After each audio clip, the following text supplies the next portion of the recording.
ከፍተኛ እንጀራ ይበላሉ ወይም ዳቦ ይበላሉ። ስኳራቸው ጣሪያ ይነካል። ጣሪያ በሚነካበት ጊዜ ለማውረድ ከፍተኛ ኢንሱሊን ይወጋሉ፣ ሃይፖግላሲሚያ ይገባሉ። እሱን ለማስተካከል አሁንም ከፍተኛ ጣፋጭ ነገር ይወስዳሉ። ሹት ያደርጋል። ኑሯቸው እንደዚህ ነው። ግራፉን ብታዩ ከፍ ዝቅ ከፍ ዝቅ ከፍ ዝቅ እያለ ነው የሚውለው። ታይፕ ዋኖች ላይ አውቶኢሚዩን ዲዚዝ ነው ብያችኋለሁ። የጣፊያን ቤታ ሴሎች ለይቶ ነው የሚያጠቁት። በዚህ የተነሳ ታይፕ ዋን ልጆች ኢንሱሊን ባልተገኘበት ወቅት ላይ ብዙዎች ያለ ሕክምና እርዳታ ህይወታቸውን አጥተዋል። የመጀመሪያ የሚያደርጉት ነገር ካርቦሃይድሬት ምግቦችን ይከለክሏቸው ነበር። ታይፕ ዋኖችን ያንኑ ምግብ ጤነኛ ሰው የሚመገበውን ምግብ ይመገባሉ። ያ መንገድ ግን እውነት ለመናገር በብዙ ምክንያት ዋጋ አስከፍሎናል። የፕሮቲን ግንዛቤም ስላሌላቸውና በቂ ፕሮቲን ስለማይመገቡ እየፋፉ ይሄዳል። ሰውነቱ ከጨመረ፣ ከወፈረ፣ ከፋፋ ብዙ ኢንሱሊን ሪኳይርመንት ይኖረዋል። የብዙ ኢንሱሊን መውሰድ ግድ ይላል እንደማለት ነው። ያንኑ ምግብ ይበላሉ፣ ያንኑ ከፍተኛ ካርቦሃይድሬት ምግብ ይበላሉ፣ በቂ ፕሮቲን አይበሉም፣ በቂ እንቅስቃሴ አያደርጉም፣ ሰውነታቸውን አይገነቡም፣ ጡንቻቸውን አይገነቡም።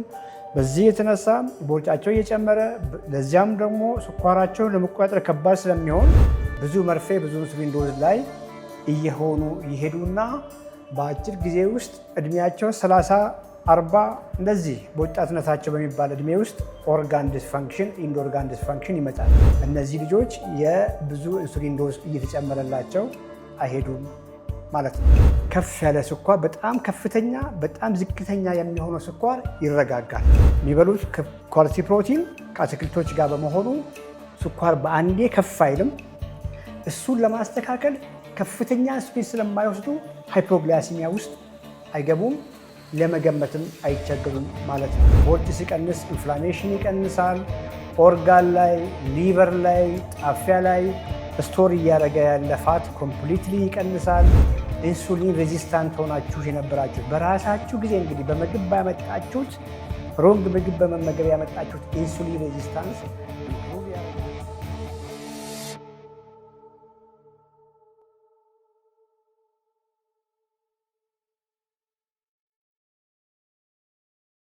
ሜታቦሊክ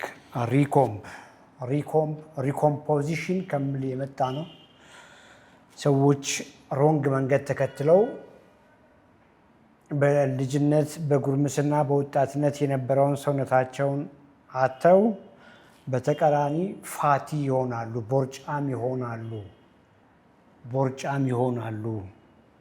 ሪኮምፖዚሽን ያንን ፋት እየቀነሱ ሰውነታቸውን መገንባት ማለት ነው። ሪኮምፖዚሽን እንደሱ ነው። ያ ደግሞ ቀላል መንገድ አለው። ብዙ ጊዜ አውርተናል። የመጀመሪያው ነገር ምግባችሁን ቀይሩ፣ ራይት ምግብ ብሉ፣ ዘን ራይት ኤክሰርሳይዝ አርጉ። ያ ሲሆን ፋት እየቀነሰ ሰውነት እየተገነባ መስል እየተገነባ ይሄዳል ማለት ነው። ኳሊቲ ዌይት ሎስ እሱ ነው። ኳሊቲ ፋት ሎስ ማለት እሱ ነው። ድምፄ ይሰማል። ቻት ላይ አይታየኝም። ቻቱ አክቲቭ አይመስለኝም። ድምፄ ይሰማል። ኮንፊርም አርጉኝ።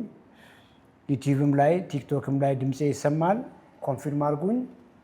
ታብታብ አርጉ፣ ኮፒ ሊንክ አርጉ፣ ሼር አርጉ። ታይፕ ዋንን አስቀድመን ትንሽ እናውራና ዘን ቲክቶክ ላይ ጥያቄ እመልሳለሁ።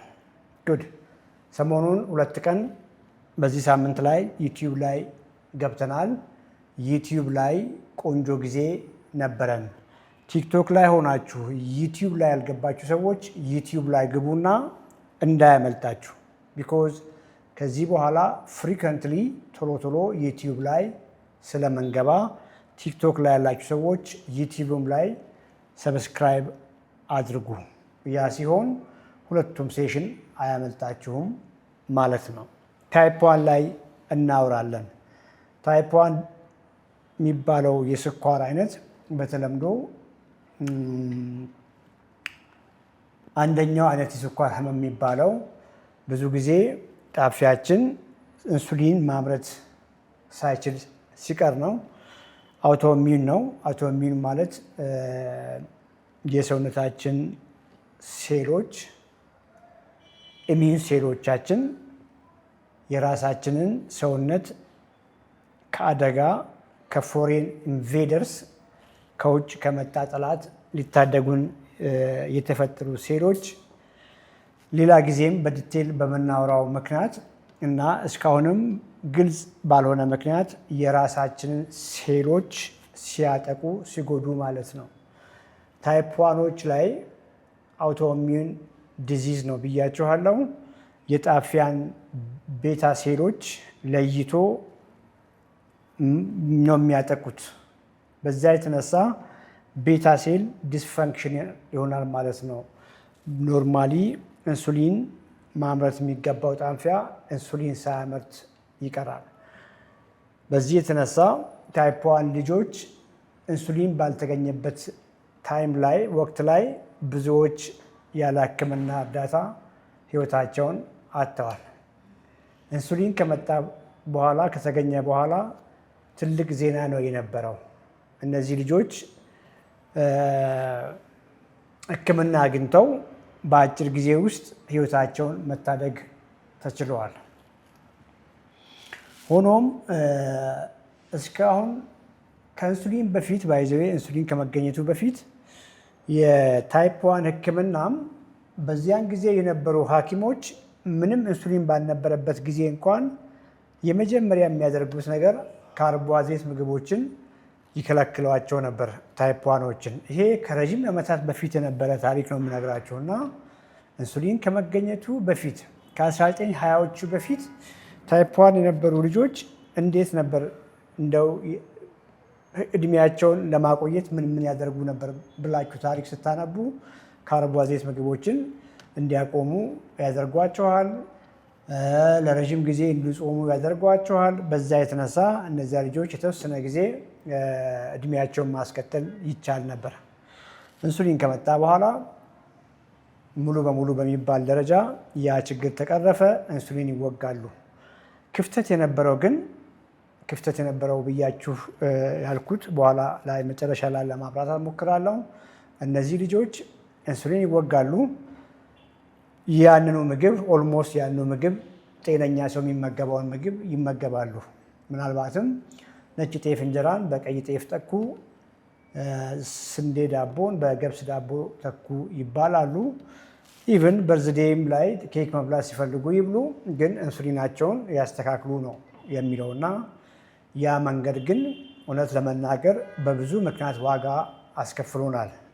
ይሄም የሆነው እነዚህ ታይፕ ዋን ህፃናት ከፍተኛ ካርቦሃይድሬት ምግቦችን ስለሚበሉ የፕሮቲን ግንዛቤም ስላሌላቸውና በቂ ፕሮቲን ስለማይመገቡ እየፋፉ ይሄዳሉ።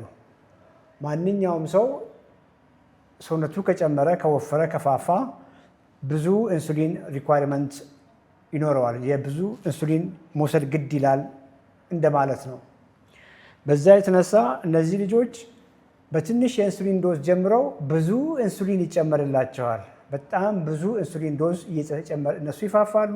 ያንኑ ምግብ ይበላሉ። ያንኑ ከፍተኛ ካርቦሃይድሬት ምግብ ይበላሉ። በቂ ፕሮቲን አይበሉም። በቂ እንቅስቃሴ አያደርጉም። ሰውነታቸውን አይገነቡም። ጡንቻቸውን አይገነቡም። በዚህ የተነሳ ቦርጫቸው እየጨመረ ለዚያም ደግሞ ስኳራቸውን ለመቆጣጠር ከባድ ስለሚሆን ብዙ መርፌ ብዙ ኢንሱሊን ዶዝ ላይ እየሆኑ ይሄዱና በአጭር ጊዜ ውስጥ እድሜያቸው 30፣ 40 እንደዚህ በወጣትነታቸው በሚባል እድሜ ውስጥ ኦርጋን ዲስፋንክሽን ኢንድ ኦርጋን ዲስፋንክሽን ይመጣል። አይናቸው ላይ፣ ኩላሊታቸው ላይ፣ ልባቸው ላይ፣ ሁለመናቸው ላይ እድሜያቸውም ኢቭን ላይ ኳሊቲ ኦፍ ላይፍ ላይ የተሻለ ጤናማ ህይወት ሳይኖሩ ከበሽታ ጋር እየታገሉ ብዙዎች ዋጋ ሲከፍሉ ኖሩ። አሁን ያለው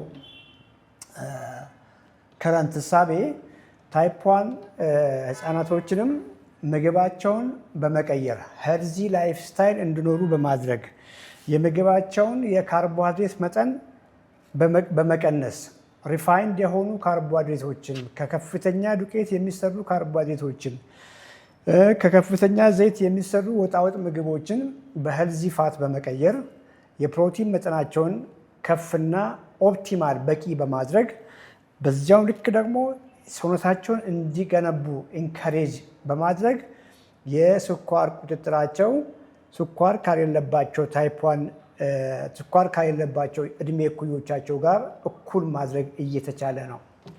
ይሄ ሲሆን አንድ እነዚህ ልጆች ትንሽ ኢንሱሊን ነው የሚወስዱት። እድሜያቸው እየጨመረ በሄደ ቁጥር ሮንግ ምግብ፣ ትክክለኛ ያልሆነ ምግብ፣ ከፍተኛ እንጀራ፣ ዳቦ፣ ከፍተኛ ፋት እየበሉ ስለማይፋፉ እነዚህ ልጆች የብዙ ኢንሱሊን ዶዝ እየተጨመረላቸው አይሄዱም ማለት ነው። እነዚህ ልጆች የተሻለ ምግብ ስለሚመገቡ፣ በቂ ፕሮቲን ስለሚመገቡ፣ ሰውነታቸውንም የተሻለ ስለሚገነቡ፣ ቦርጭ ሳይሆን ጡንቻ ስለሚገነቡ ትንሽዬ ኢንሱሊን ይወስዳሉ። ስኳራቸው ቀኑን በሙሉ የተረጋጋ ይሆናል። አንዴ ስኳር ጣሪያ እየነካ አንዴ ሃይፖግላሲሚያ ውስጥ እየገቡ ሰፈር አያደርጉም።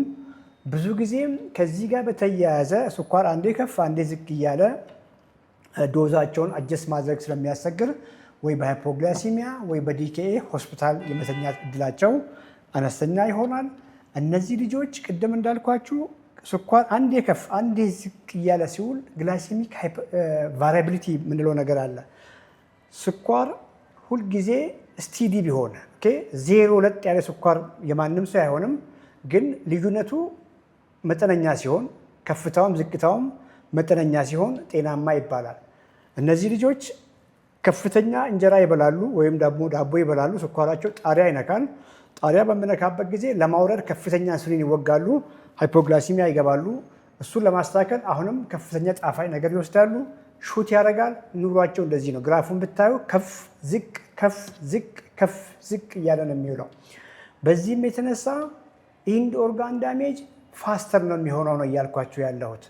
ምልክ ምግባቸውን ቀይረው ቅድም ባልኳችሁ መሰረት ሁልጊዜም እዚህ ላይም በምናወራው መንገድ የተሻሉ ሄልዚ ካርቦሃይድሬቶችን በተለይ አትክልቶችን ከኳሊቲ ፕሮቲኖች ጋር ኮምባይን አድርገው ሲበሉ ከፍ ያለ ስኳር፣ በጣም ከፍተኛ በጣም ዝቅተኛ የሚሆነው ስኳር ይረጋጋል።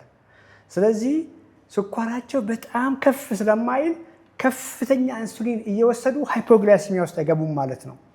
የመሳሳት እድላቸውም አነስተኛ ነው ማለት ነው። ኦኬ ቢኮዝ የሚበሉት ኳሊቲ ፕሮቲን ከአትክልቶች ጋር በመሆኑ ስኳር በአንዴ ከፍ አይልም። እሱን ለማስተካከል ከፍተኛ ኢንሱሊን ስለማይወስዱ ሃይፖግላሲሚያ ውስጥ አይገቡም፣ ለመገመትም አይቸገሩም ማለት ነው። በዚህ የተነሳ እውነት ለመናገር እስከ ዛሬ ዋጋ ሲከፍሉ ኖረዋል። ወላጅ ዋጋ ከፍለዋል፣ ህፃናት ልጆች ዋጋ ከፍለዋል። ይሄ በግልጽ የሚታይ ነገር ነው። በዚህ አጋጣሚ ታይፕ 1 ህፃናት ያላችሁ ብዙ እንደሆናችሁ አውቃለሁ። ወይንም ደግሞ ታይፕ 1 ሆናችሁም እድሜያችሁ ከፍ ያላችሁ ወጣቶች፣ ጎልማሶች የመጀመሪያውና ቀላሉ ነገር ከሐኪሞቻችሁ ጋር እየተነጋገራችሁ ምግባችሁን ቀይሩ። ምክንያቱም ብድግ ብላችሁ ኢንሱሊን ላይ ያላችሁ ምግባችሁ ስትቀይሩ ማኔጅ ማድረግ አስቸጋሪ ይሆናል። ኢንሱሊኑን ከስኳራችሁ ጋር ማመጣጠል ሊያስቸግራችሁ ስለሚችል ላይፍ ስታይል ከመቀየራችሁ በፊት ከሐኪሞቻችሁ ጋር ተነጋገሩና ምግባችሁን ቀይሩ። ቀስ እያላችሁ ከባለሙያ ጋር እየተነጋገራችሁ የተሻለ ሰውነት ገንቡ። ፕሊዝ፣ ይሄ እጅግ ክሪቲካል ነገር ነው። ይሄ የማወራው ነገር ገብቷችሁ ቦርጭ ወይ ደግሞ ስብ ያላችሁ ውፍረት ያላችሁ ወጣቶች ወይም ደግሞ ጎልማሶች ከታይፕ 1 ስኳር ጋር የምትኖሩት ገብቷችሁ በትክክለኛ መጠን እየተመገባችሁ ሻል ያለ ጡንቻ ስታመጡ ጡንቻው ራሱ እስክትገረሙ ድረስ የስኳራችሁ ስፖንጅ ይሆናል ማለት ነው። ስፖንጅ ነው የሚሆነው። ያ በመሆኑ ስኳራችሁ ቅድም እንዳልኩት ይረጋጋል። የ3 ወር ስኳር ይረጋጋል። የየቀን ስኳር ይረጋጋል። ስኳር ከተረጋጋ በኋላ ምንም ጥያቄ የለውም። ኦልሬዲ ቦርጫችሁ እየቀነሰ ነው። ቦርጭ ሲቀንስ ኢንፍላሜሽን ይቀንሳል። ኦርጋን ላይ፣ ሊቨር ላይ፣ ጣፊያ ላይ ስቶር እያደረገ ያለ ፋት ኮምፕሊትሊ ይቀንሳል። ኢንሱሊን ሬዚስታንት ሆናችሁ የነበራችሁት በራሳችሁ ጊዜ እንግዲህ በምግብ ያመጣችሁት ሮንግ ምግብ በመመገብ ያመጣችሁት ኢንሱሊን ሬዚስታንስ ኢምፕሩቭ ያደርጋል። ይሄን ተከትሎ ደግሞ ከስኳር ጋር የተያያዙ ህመሞች በአጭር ጊዜ የመጋለጥ እድላችሁ ይሻሻላል። እንደ ማንኛውም ስኳር እንዳሌለበት ሰው ቀሪ ዘመናችሁን በብርታት በጤና መኖር ትችላላችሁ። ታይፕ 1 ህፃናት ወይም ደግሞ ታይፕ 1 ስኳር ያለበትን ሰው የምታውቁ ካላችሁ ይሄንን ቪዲዮ ላኩላቸው። ሜታቦሊክ ሪኮምፕ 57 ብላችሁ ብትነግሯቸው ዩቲዩብም ላይ በቀጥታ ላይቭ ላይ ገብተው ቪዲዮ ከላይቭ በኋላም ስለሚጫን በቀላሉ ማግኘት ይቻላል ማለት ነው። ደግሜ አሁንም ማስጠነቅቀው ታይፕ 1 ላይ የሆናችሁ ሰዎች ከሐኪሞቻችሁ ጋር ሳትነጋገሩ ፕሊዝ ምግባችሁን አትቀይሩ። ምግብ ብቻ ሳይሆን ኢቭን ኤክሰርሳይሳችሁን ሳትቀይሩ በፊት ከሐኪሞቻችሁ ጋር ተመካከሩ። ይሄ ክሪቲካል ነው። ይሄ እጅግ እጅግ እጅግ በጣም ኢምፖርታንት መልእክት ነው። እንዴት ነሽ? ጤና ይስጥልኝ። እግዚአብሔር ይመስገን ደህና ነኝ ዶክተር። እኔ የ42 ዓመት ሴት ነኝ። የሶስት ልጆች እናት። አንደኛው ሶስተኛው አሁን 1 ዓመት ከምናምን ነው። ጡት ይጠባል ስቲል እና ድሮ ቀጭን ነኝ፣ ድሮ ማለት ነው ከመውለድ በፊት። አሁን ግን ወደ 82 ምናምን ደርሼ ነበር እሱን አራስ ሆኜ። አሁን በራሱ ወደ 75 ወርጃለሁ። ግን ጠዋት ጠዋት የአምባሻ ወዳጅ ነኝ። አምባሻ ለበበላ ጠዋት አምባሻ በቡና ጠጣለሁ ኤቭሪ ሞርኒንግ። ከሰዓት በኋላ ወደ 5 ሰዓት ወደ 6 ሰዓት ነው እንጀራ መበላ። ዛሰት እንደዛ ነው አመጋገቤ። ወይ አምባሻው እና የታይሮይድ መድኃኒት ወስዳለሁ ኤቭሪ ሞርኒንግ። እና የሆነ ምክር ካለው ለዚህ።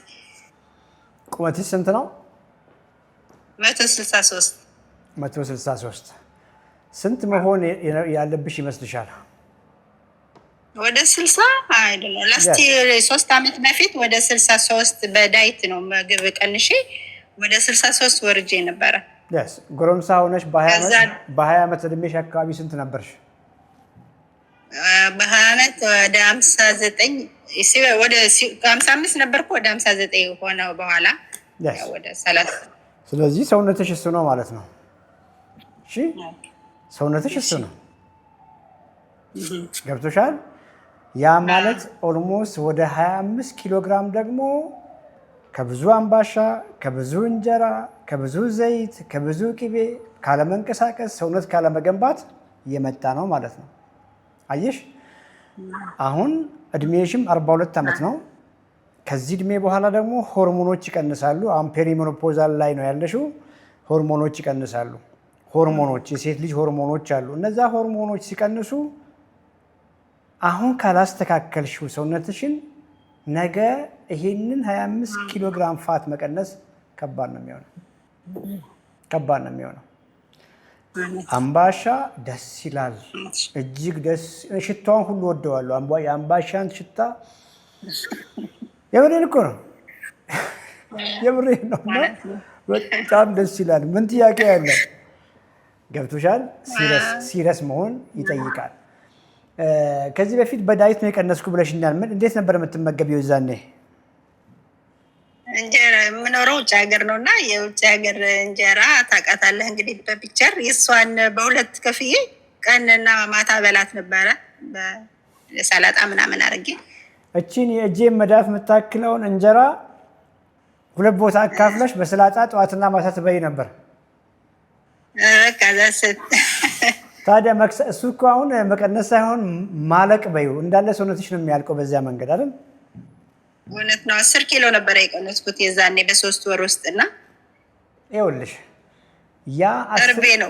ተርበሽ ነው ያ 10 ኪሎ የቀነስሽበት መንገድ ትክክል ባለመሆኑ መቀጠል አልቻልሽም ነበር። አየሽ አይደል? በዚያ መንገድ እንደዚህ አይነት ምግቦችን እየበላሽ ማንም ሰርቫይቭ አያደርግም፣ አይቀጥልም አይደል እንዴ? አይቀጥልም። ማንም ሰው አይቀጥልም። ስለማይቀጥል ሰውነት እምቢ ብሎ አስገድዶሽ ወደኋላ ይመልስሻል። ወደኋላ መለሰሽ ነው እያልኩ ያለሁት፣ አያዛልቅም። እና የዛኔ አሁን ካለሽበት እድሜ የተሻለ እድሜ ላይ ስለነበርሽ እንጂ አሁን በዚህ እድሜ ላይ እንደሱ አይነት አመጋገብ ልሞክር ካልሽ ዋጋ ያስከፍልሻል። አየሽ፣ ሰውነትሽ ያልቃል። መስልሽ ነው የሚጎዳው ነው እያልኩ ያለው። ጡንቻሽ ነው የሚጎዳው፣ አጥንትሽ ነው የሚሳሳው፣ ፀጉርሽ፣ ጥፍርሽ፣ ቆዳሽ፣ ሁለመናሽ ሰፈር ያደርጋል። የታገልሽው ለማጥፋት የታገልሽው ቦርጭ ደግሞ ንቅንቅ አይልም ነው እያልኩ ያለሁት። አንቺ የፈለግሽው ግን ቦርጩ ሄደው ሽንቅጥ ብለሽ ጠንካራ ሰውነት ነው የፈለግሽው። ልክ ነኝ? ያ ከሆነ መንገዱ አምባሻ እየበሉ ፈጽሞ አያስኬድም። ዛሬ አምባሻ ነው የበላሽው? ዛሬ ገና አልበላሁም፣ ቁርስም አልበላሁም፣ ገና ነኝ። ራስሽ የምታዘጋጀው አምባሻውን? ቤት ደግሞ አዘጋጅ። እነሱን አሁን ልጆች አሉሽ፣ ልጆችሽ ይብሉ። ኢቭን ልጆችሽ እንኳን ሲበሉ ባዶ አምባሻ በቡና አንቺ እንደበላሽው ትክክል አይደለም። እሺ ልጆችሽ እንኳን አምባሻውን ሲበሉ ከሆነ ነገር ጋር ከእንቁላል ነክ ነገር ጋር ከስጋ ነክ ነገር ጋር ከሆነ ፕሮቲን ሲባል ታውቂያለሽ አይደል? እነ ስጋ እነ ወተት እነ አይብ እነ እንቁላል ምናምን ናቸው። እና ልጆችሽንም እነሱን በደንብ በበቂ መጠን እንዲበሉ አድርጊ። የት ነው የምትኖሪው? ካናዳ። ሁልጊዜም ነው የምናወራው። አሁን አሜሪካ ላይ 2 ወር ሆኗል እና እናንተ ሀገር ልጆች ትምህርት ቤት ይመገባሉ? ፊድ ያደርጓቸዋል? አይ ከቤት ነው የምሰጣቸው ምግብ። ይዞ ነው የሚሄዱት? አይ ቲንክ አሜሪካ እዛው ስኩል ፊዲንግ አላቸው፣ ትምህርት ቤት ምግብ ይሰጣቸዋል። እና እንደዚህም አንዳንድ ትምህርት ቤት ኤቭሪ ስኩል አይደለም እንጂ አለ። እንግዲህ አሜሪካኖቹ ያንን ምግብ ቀይረዋል። የሚገርምሽ ነገር በፊትም ብሎ የተለመደውን የታሸገውን ጁስ ምናምን፣ ፒዛ፣ በርገር፣ ሳንድዊች ምናምን ነው የሚሰጣቸው በፊት። አሁን ከዚህ ወር 2 ወር ወደዚህ ምናልባትም ከዩኤስ ያላችሁ ከአሜሪካ ያላችሁ ሰዎች ኮመንት ላይ ትጽፋላችሁ፣ ምግባቸው ተቀይረዋል። ልጆች ወተት እንዲጠጡ እየተደረገ ነው፣ ስጋ እንዲበሉ እየተደረገ ነው፣ አሳ እንዲበሉ እየተደረገ ነው። አይገርምሽም? ሞር ትምህርት ቤታቸው ላይ እንኳን ምግብ እየተቀየረ ነው የልጆች። አየሽ፣ ልጆችም ምግብ ቀይሪ፣ ሞር ፕሮቲን ላይ ፎከስ አድርጊ ነው እያልኩሽ ያለሁት። ለአንቺም ፕሮቲን ላይ ፎከስ አድርጊ፣ ጠግበሽ ብይ። እሺ፣ ያንን ስታደርጊ እስክትገረሚ ድረስ ሁሉ ነገርሽ ነው የሚቀየረው፣ ሁለመናሽ ነው የሚቀየረው። ቆይ በደንብ ላስጨርስ። ደስ አይልም? ጠግበሽ እየበላሽ አየሽ። አንቺ ቀነስ ያሰብሽው ክብደት ለመቀነስ ነው።